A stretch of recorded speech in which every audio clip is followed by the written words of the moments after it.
Hello and welcome to Ask Motoring. On this episode, we have questions about tires, about chain maintenance, and about adjustable suspension. These questions are coming to us on Circles, which is a part of motoring.com, our website, and the app, sort of like a forum and social media combined together.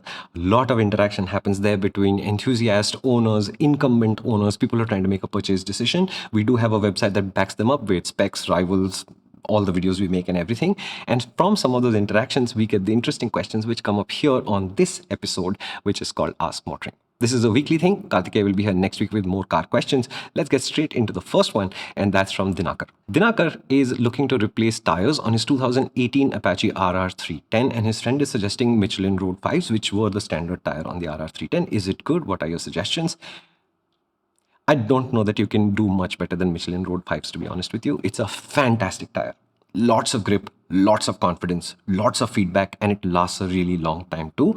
The only downside to the Road 5 is it can be a slightly expensive purchase. And if your Road 5s are imported, which can sometimes feel like they're slightly better than the ones that TVS sources in India, then they'll also be as much as 2 or 3 times more expensive. But the trick is you don't have to spend this much money to get that good a tire because Indian tire makers are making some pretty good tires. To me, these are all roughly the same size tires as the KTM Duke 390, the Speed 400, etc. They all use the same tires. And in that group, my default recommendation, if you want the most sporty, feedbacky tire that does last well, doesn't have too many punctures and all of that, think about the Eurogrip ProTorque Extreme. They should cost 10,000-12,000 rupees. Check online. Sometimes the prices are even lower. They are excellent tires. Right behind them, like one step behind them, are the Apollo H1s. Also excellent tires, also cost effective, also Indian made, can last a little bit longer than the ProTorque Extreme. Although the outright grip of the ProTorque Extreme, the H1 does not have. There's a minor difference in there. And if both of these don't work, then there are still more tires. But the Michelin Road 5 is clearly the number 3 tire here, mostly because of its price. So if you can afford the Michelin Road 5, absolutely go for it. There is no doubt in my mind that's a fantastic tire. If it's slightly outside your budget or you're having trouble sourcing one, which can happen sometimes, the Eurogrip ProTorque Extreme is the tire I would get. And if that doesn't work out, then the Apollo H1 is the tire to get. Easy. Good tires are available in India very easily now, especially the Indian made ones at the top. Absolutely no reason to think about it. The next question is from Arpit. He wants to know how much adjustable suspension can change your ride quality. For example, can a RTX 300 with adjustable suspension, that's the BTO model, bring the feelings to be similar to the Scrambler 400X? Now, the first thing you have to understand is suspension's first job is to give you grip. It does that by keeping the tire on the ground. If you have grip, you have control. Control can translate into making a direction change, into braking, and into acceleration. So that's suspension's first job. The more performance-oriented a motorcycle it is, the more important this job is. As the motorcycles become less performance-oriented, they become more versatile. Then comfort, which is the second job of the motorcycle suspension, starts to become more and more important. And somewhere in the middle, where the commuting, naked kind of motorcycles are, comfort and performance are sort of balanced and held close to each other. And then there are other formats where comfort becomes even more important than performance, which would be more laid-back, relaxed motorcycles for chilled out riding and that kind of thing. So first, let's understand that the feeling that you get from a Scrambler 400X cannot be replicated by a RTX 300 because one is a Scrambler, one is an EDV. The weights are different, the engine performance is different, and that has a function on suspension because a suspension reacts to load. Some of the load comes from what the road is throwing up through the wheels. Some of the load is coming from how you're riding the motorcycle on that road over that bump. If you have the throttle open, throttle closed, suspension reacts differently. So first, I would not want suspension to recreate the feeling of another bike. I want my suspension to do what I expect it to do.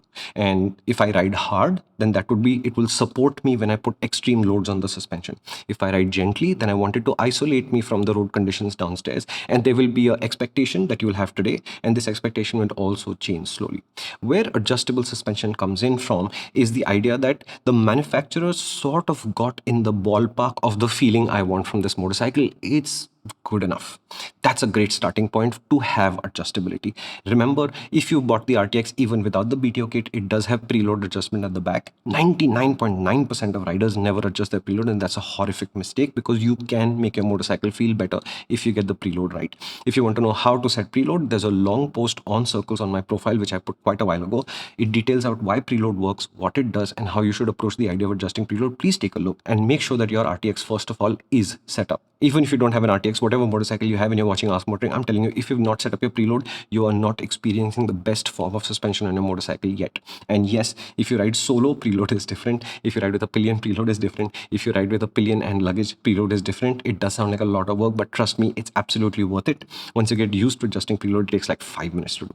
Now, once you have a base suspension setting that you like, you've set the preload and done the max you can with the suspension, then the adjustable suspension allows you to fine tune the suspension further to come even closer to your expectation, which could be comfort, which could be performance, which could be somewhere in the middle. It depends on you. And what I mean by that is, if you were to take two riders, one is, let's call it 60 kilos, the other rider is 110 kilos, they're both riding RTX 300 BTOs, they're not going to have the same suspension setting at the end. If one of them rides hard and the other one does not, what they will consider, oh, that's such a great setup, it's also not going to be the same. So this whole thing is subjective. So can you replicate what happens on a Scrambler 400X? I would say it's much better for you to document what you like about the comfort levels on a Scrambler 400X. Break it down into ergonomics. That's the relationship between the handlebar, the seat, and the foot peg. Break it down into the seat foam and comfort and shape, etc. And the RTX has a fantastic seat, so this is probably not going to be a factor. And then what the wheels are doing. You're trying to separate the feeling of how the front reacts to a bump initially when the bump is pushing the wheel up, how it is reacting to the bump after that when the wheel is going back down, and the same again for the rear. Pay attention to this and see what upsets you the most. Will tell you where to adjust your suspension. Most adjustable suspension in India today, especially in the ADV class, do have significant latitude to fundamentally change the feeling of the motorcycle. I won't worry about it. But would I reference it saying, I would like my KTM 390 Adventure to feel like a Himalayan? No. I like how the Himalayan feels in this situation. Let me see if I can get that kind of comfort or performance from my motorcycle using the adjustability I've got, is the right way to think about this. But to me, yes, adjustable suspension will make a difference. Yes, it can feel like rocket science, but please feel free to mess with it. The more you mess with it, the more you will learn. One of the most powerful things you can do if you have an RTX 300 BTO is take the compression and make it as soft as you can and ride it over a road and see what it feels like. And then take the suspension all the way to the other end, take the compression damping to as hard, as stiff as it'll get. Do the same road and you'll say, okay, so that's what compression damping does. Don't change any other thing yet. Then set that in the middle, take rebound, take it to the softest rebound damping you can, ride again the same piece of road. You'll get a sense of what each adjustment does. And over the next 3, 4, 5, 6, 7, 8 weeks, you will figure out what works for you. Tip, if you're a reasonably new rider, making one click of a change may be so subtle that you can't tell. So it's sometimes easier to make 4, 5, 10 clicks of changes and say, oh, that got so much better or so much worse, and then fine tune back slowly, rather than to say, I'll just change one click and see what happens. Racers can do that. Most of us find it very difficult to do. Third question is from Piston Boom 09. He's asking, chain lubing and cleaning products and that entire process of chain cleaning, is it really necessary? He's been using kerosene to clean the chain, some leftover engine oil to lube the chain every 1,000 kilometers or so on his Thunderbird 350. He's done a little bit of research and now he's worried that the kerosene might be getting to the sealed O-rings in his chains. And basically the question is, it seems like chain cleaning and lubing is just about rust prevention more than ride quality. So should he really go into all of this complication and drama? And the answer is, there's no clear answer to this. There are people on earth who believe that expensive chain lubes and chain cleaners make such a huge dent that nobody should be without them. There are people who think gear oil works as chain lube. Why the hell should I spend any more money? And they're well within reason to think that. Then there are other people who say a cheap chain cleaning thing is enough. And I met one rider who had 9,000 kilometers in his life. The chain had turned fully orange, like KTM orange. And he was like, I've seen no difference, so I've just not maintained my chain, but I'm comfortable with the idea that I'll just now throw this chain away and get a new one. And all of these solutions seem to work at some level or the other. My personal preference, every week when I go to clean my motorcycle, which is a weekly thing, I take a look at my chain. If the O-rings are looking dry, then I lube them. If the O-rings are looking well lubricated and fine, then I don't bother too much.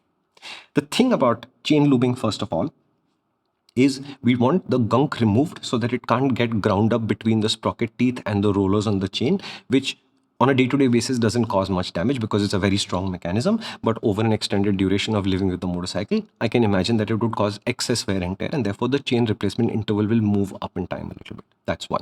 The second reason to do chain maintenance is it's a time for you to look at your chain sprocket set and make sure everything is working okay. No bolts have come loose, the chain is not coming off the teeth, which means the chain is worn out, there are no kinks in the chain and sort of that. It's a chance for you to look at this very carefully. Now, whether you look at it carefully with kerosene in your hand, diesel in your hand, gear oil in your hand, or an expensive chain loop, honestly doesn't matter. That inspection is important. Third, rust. Rust happens on the plates on the outside of the chain. Those plates really have no major function apart from holding the rollers together. Surface rust is not really going to cause a problem. If there is significant rust and corrosion building into that plate and that plate snaps, you have a huge problem, because the one thing that we don't want to happen on a motorcycle is the chain corrodes to the point where its strength of it transferring all of that torque to the wheel disappears and it snaps into place. And when a chain snaps, it can cause serious damage as it passes out of the system. It can wind itself up against bike components and lock up the engine. It can get around your leg and cause massive damage.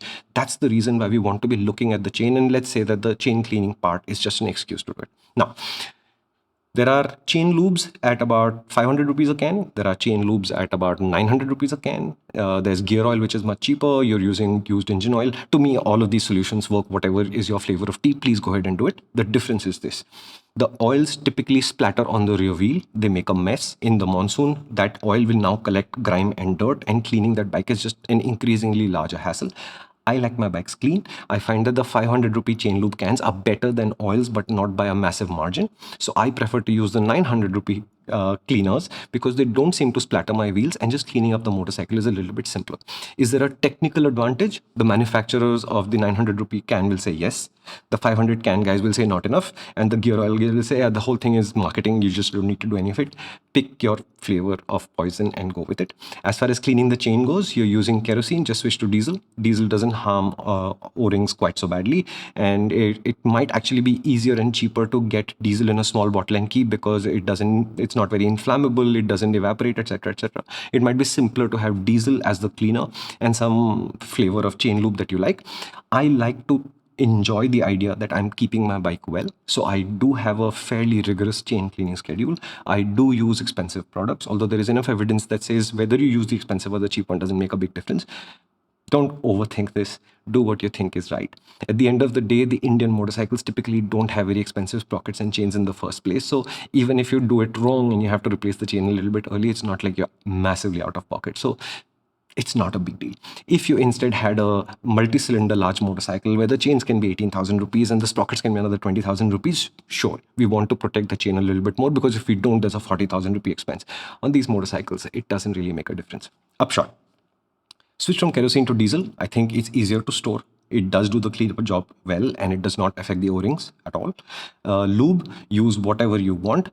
Thicker gear oil is better than used engine oil, because it's thicker, it sticks to the chain better. So I would say you'd get an upgrade if you bought a cheap bottle of gear oil. It will last forever. The only downside, as I said, is it splatters the wheels. I know people who will go one more step and they'll take WD-40 and put it on the wheel, so that when they want to take the muck off, it's a little bit... At this point, to me, it has become too complicated, and therefore I don't want to save money this way. Cheap chain lubes for 500 rupees a can, they work. They will also splatter the wheels somewhat. 900 rupee chain lube, the only reason I get them is because it leaves the rest of the bike clean, and to me that is an advantage to have. That's all it is. You're overthinking this. It's not such a big deal. Thank you so much. This is Ask Motoring. If you're wondering where these questions are coming from, check out motoring.com, a section called Circles. Make an account. It's a free account, and ask the question you've got, and you'll be surprised that there'll be other people who've gone through this process and figured out solutions, and they'll help you. And sometimes you'll discover people who have the problems you just solved, and I strongly suggest that you help them too. Thank you so much. If you'd like us to answer the question, leave the hashtag AskMotoring in your post and we'll get right on it. Thank you so much.